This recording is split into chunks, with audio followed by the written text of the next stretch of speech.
Cheesy, crispy, full dip. internet by Ritz has a Wi-Fi game day snack off for the everyone. hotspot on my phone. So you get YouTube for videos, music, anything you want. You at home.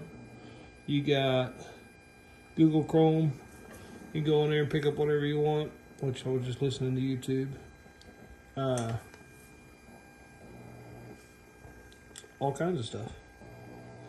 Just about, you got a multi-drive, which is screen sharing to tether your phone, so anything you're looking at on your phone you can see on the screen. And Google, oops, wrong one. That's Google Maps.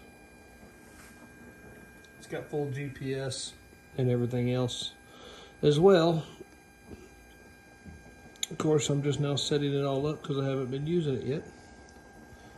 But anyways, so far so good. I like it.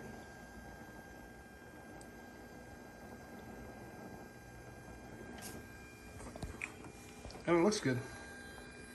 Now to put my bike back together because it looks like crap right now.